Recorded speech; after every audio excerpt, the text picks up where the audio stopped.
5 August স্বৈরাচার আওয়ামী লীগ সরকার পতনের পর সরকারের মন্ত্রী, এমপি এবং নেতাকর্মীরা কিভাবে পালিয়ে দেশ ছেড়েছে এমন প্রশ্ন কয়েকটি রাজনৈতিক দলের। প্রধান উপদেষ্টার সাথে সংলাপ শেষে এমন দাবি কয়েকটি রাজনৈতিক দলের নেতাদের। আরও জানাচ্ছেন শফি মাহমুদ সাগর।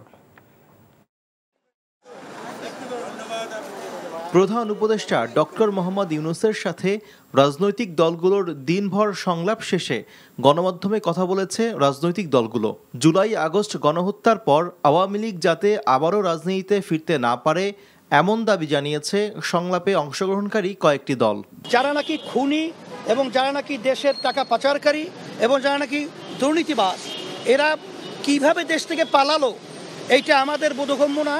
এটা জাতি কিন্তু এটা মানতে চায় না, আর আপনাদের দুর্বলতাই কিন্তু এটা প্রকাশ পেতে চায়। মাননীয় প্রধান উপদেষ্টাকে আরও সতর্ক থাকার আহ্বান জানিয়েছি, যেন পতিত স্বৈরাচারী সরকারের দোষররা যেন কোনোভাবেই রাষ্ট্রীয় গুরুত্বপূর্ণ এই সংস্কার প্রক্রিয়ায় তারা যেন অন্তর্ভুক্ত হয়ে কোনো ধরনের ষড়যন্ত্রমূলক কোনো কার্যক্রম যেন পরিচালনা করতে না পারে। সংলাপ শেষে ব্রিফিংয়ে প্রধান উপদেষ্টার বিশেষ সহকারী এবং প্রেস সচিব জানান, আলোচনায় সব রাজনৈতিক দল সরকারকে সহযোগিতার আশ্বাস জানিয়েছে। গঠিত 6 কমিশনের রিপোর্টের ভিত্তিতে জানানো হবে নির্বাচনের সময়সীমা। সবগুলো রাজনৈতিক দলই সরকারের প্রতি সমর্থন ব্যক্ত করেছে।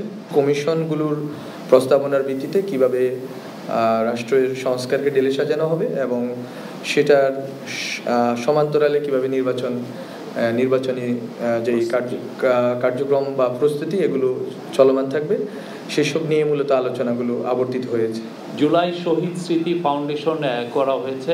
রিচ প্রতিষ্ঠান তারা যেন এদের এই ফান্ডে ডোনেট করেন, যাতে আমরা আমাদের যারা ভাই বোন যারা এই মহান আন্দোলনে শরিক হয়েছিলেন তাদের পাশে যাতে এই ফাউন্ডেশন দাঁড়াতে পারে। দ্রব্যমূল্য নিয়ন্ত্রণে সরকার সকল চাঁদাবাজি এবং সিন্ডিকেট বন্ধ করবে বলেও জানান তারা। শফি মাহমুদ সাগর, এনটিভি নিউজ, ঢাকা। টাকা চুরির জন্য যদি আমার গলায় জুতার মালা পরাইতে হয়, তাহলে আমার শালীর সাথে প্রতারণা করার জন্য তোর ফাঁসি হবে। দুলা ভাই, আপনার তো ঘর জামাই বইলা একটা পরিচয় আছে, আমার তো তাও নাই।